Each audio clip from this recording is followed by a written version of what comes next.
नमो तस्स भगवतो अरहतो सम्मा सम्बुद्धस्स। बुद्ध और उनका धम्म बाबा साहेब डॉक्टर अम्बेडकर द्वारा रचित कालजयी पुस्तकों के इस रचना संसार में आपका स्वागत है। आप जानते हैं कि इस समय हम लोग बाबा साहेब डॉक्टर अम्बेडकर द्वारा मूल रूप से अंग्रेजी में रचित ग्रंथ द बुद्ध एंड हिज धम्मा, इसका ये हिंदी अनुवाद आप तक पहुंचा रहे हैं। और ये जो हिंदी अनुवाद है, ये हिंदी अनुवाद डॉक्टर भदंत आनंद कौशल्यायन जी का है। तो आइए इस कड़ी में आगे बढ़ते हैं और हमेशा की तरह आपको याद दिला देते हैं कि ये बुद्ध और उनका धम्म के षष्ठ कांड का तीसरा भाग है। इस तीसरे भाग में तथागत बुद्ध के सिद्धांत की जो आलोचनाएं हुई, तो उन आलोचकों की बात यहां बाबा साहेब ने समाविष्ट की है। हमने पिछली कड़ी में यह देखा कि तथागत बुद्ध के धम्म पर निराशावादी होने का जो आरोप लोग करते थे, तो उस आरोप का उत्तर तथागत बुद्ध की शिक्षाओं में कैसे आता है, तो उन आलोचनाओं को बाबा साहेब ने तथागत बुद्ध की शिक्षाओं के द्वारा ही खारिज कर दिया है। तो वही इस समय हम आप तक पहुंचा रहे हैं।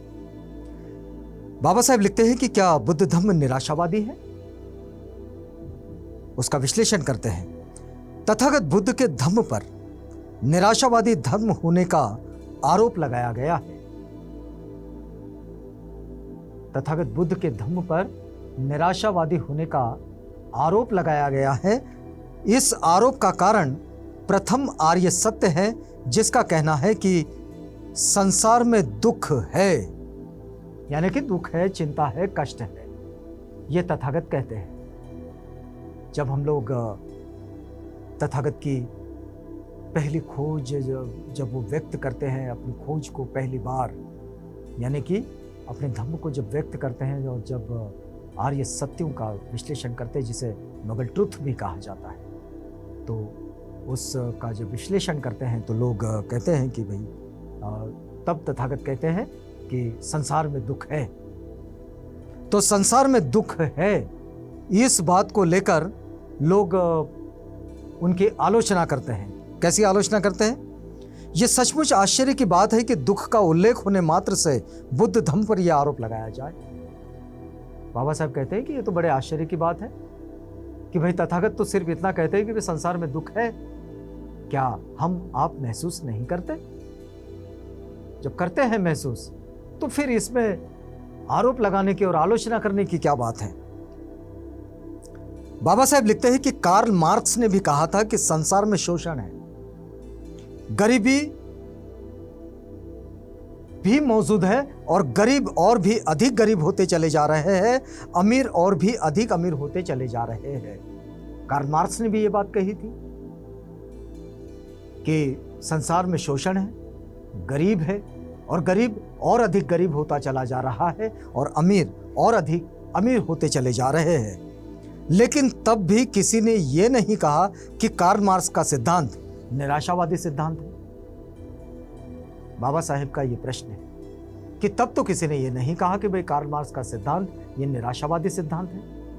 तो तथागत बुद्ध के इस सिद्धांत को निराशावादी कहने का क्या औचित्य है कि जब तथागत कहते हैं कि संसार में दुख है, क्लेश है, चिंता है, तो है ना, आप सब महसूस नहीं करते, तो फिर इसे निराशावादी कहने की जरूरत क्या है? बाबा साहब आगे लिखते हैं, तब बुद्ध देशना के ही संबंध में एक भिन्न दृष्टिकोण क्यों रखा जाए? बाबा साहब का प्रश्न है कि भाई तथागत की देशना पर इस तरह का दृष्टिकोण क्यों रखा जाए?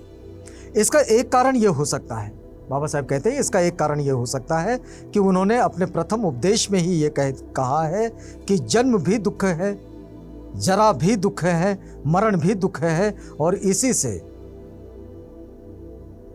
भगवान बुद्ध के धम्म को कुछ गहरी निराशावादी रंगत दे दी गई है। बाबा साहब कहते हैं कि शायद इस वजह से लोग कहते होंगे कि जब तथागत ने कहा कि जन्म भी दुख है, जरा भी दुख है और मरण भी दुख है, तो वे सब कुछ दुख है, तो फिर उसका क्या मतलब है? तो इसलिए लोग शायद उनके धम्म को निराशावादी रंग दे देते हैं। लेकिन जो शब्द शिल्पी है वे जानते हैं। बाबा साहेब लिखते हैं कि जो शब्द शिल्पी है, जिनको शब्दों के अर्थ समझते हैं, शब्दों का मतलब जानते हैं, वो लोग ये भी जानते हैं कि यह एक कलापूर्ण अतिशयोक्ति मात्र है। ये जो सब लिखा है, जन्म दुख, जरा दुख, मरण दुख, ये एक कलापूर्ण अतिशयोक्ति है। और जो इस साहित्यिक कला में निष्णात है वे प्रभाव उत्पन्न करने के लिए इसका उपयोग करते ही है। जो साहित्य में निष्णात है, निपुण है, वे लोग ऐसे शब्दों का इस्तेमाल तो करते ही है। ये कथन कि जन्म दुख है एक अतिशयोक्ति है। यह भगवान बुद्ध के ही एक दूसरे प्रवचन से सिद्ध किया जा सकता है, जिसमें उन्होंने कहा कि मनुष्य जन्म एक दुर्लभ वस्तु है।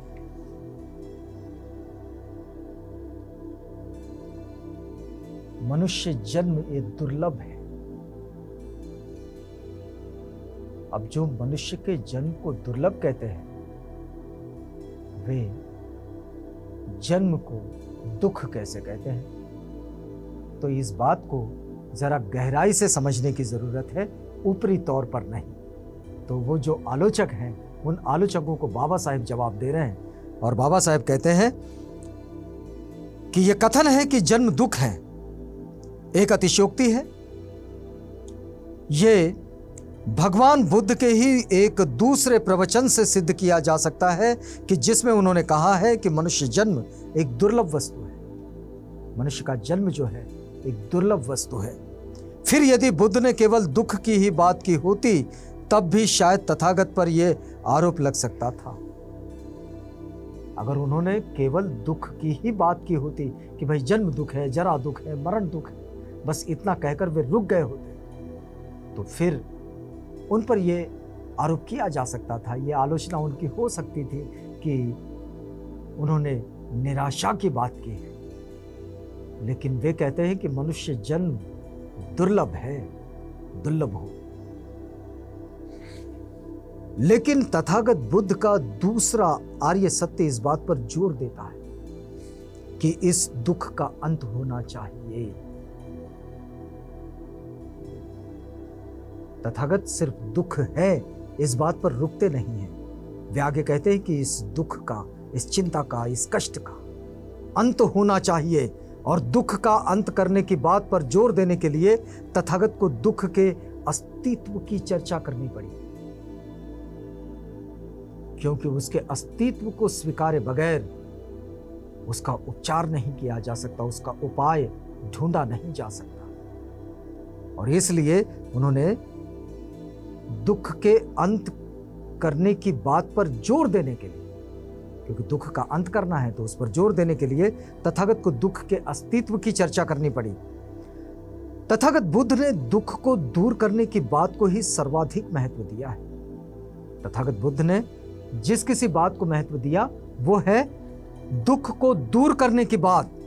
यही कारण है कि जब उन्होंने ये देखा कि कपिल ने दुख के अस्तित्व की चर्चा भर की है, कपिल दार्शनिक जो बड़े ही उस वक्त के प्रसिद्ध दार्शनिक थे, उन्होंने सिर्फ दुख की, उसके अस्तित्व की चर्चा भर की है और इससे अधिक कुछ नहीं किया, तो वे असंतुष्ट हुए और उन्होंने आलार कालाम का आश्रम तक छोड़ दिया। आलार कालाम के आश्रम को उन्होंने छोड़ दिया था। उनके पास जब कुछ जानने, सीखने, पढ़ने के लिए गए थे तो उनका आश्रम उन्होंने छोड़ दिया।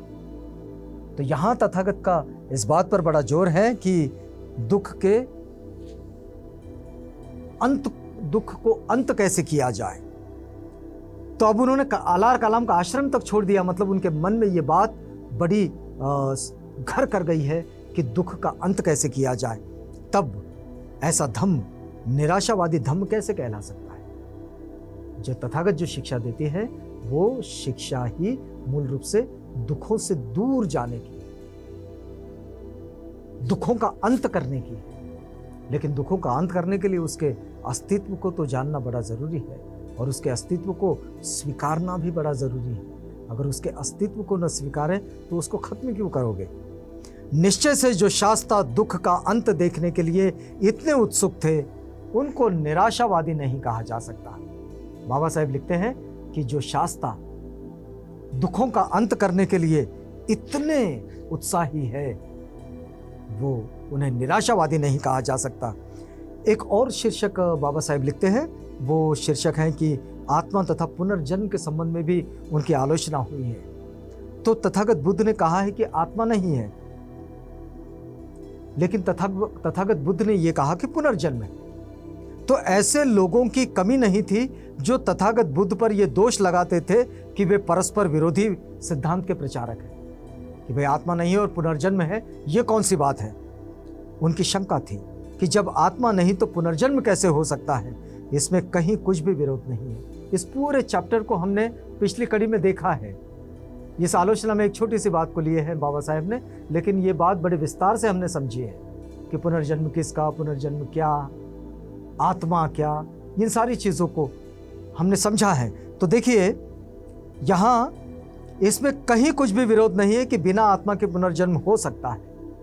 तथागत ने बड़े आराम से समझा दिए हैं। एक छोटा सा उदाहरण बाबा साहेब ने इस अध्याय में भी लिखे हैं। बाबा साहेब लिखते हैं कि आम का बीज है, आम के बीज से आम का पेड़ पैदा होता है, आम के पेड़ पर आम के फल लगते हैं, ये आम का पुनर्जन्म है। आम की गुठली जमीन में गई, उस पर एक पेड़ आया, पेड़ को फल लगे, फल लगने के बाद वो फल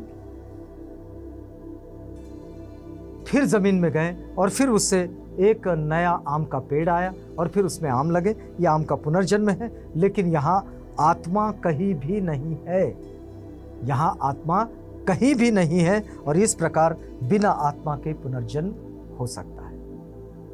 ये बाबा साहेब लिखते हैं और ये तथागत बुद्ध के सिद्धांत के द्वारा जिस बात को बड़े ही आसानी से और बड़े ही कम शब्दों में बाबा साहेब ने समझाया है और आलोचकों को उत्तर भी दिए हैं। तो आलोचकों की आलोचनाएं यहाँ कहीं भी रुकती नहीं है और ठहरती नहीं है, वो आलोचनाएं ध्वस्त हो जाती हैं। तो यहाँ ये वक्त भी पूरा होता है, तो हमें यहाँ रुकना होगा। रुकते हैं इस वादे के साथ कि अगली कड़ी में आपसे पुनः भेंट होगी। तब तक के लिए हमें इजाज़त दीजिएगा।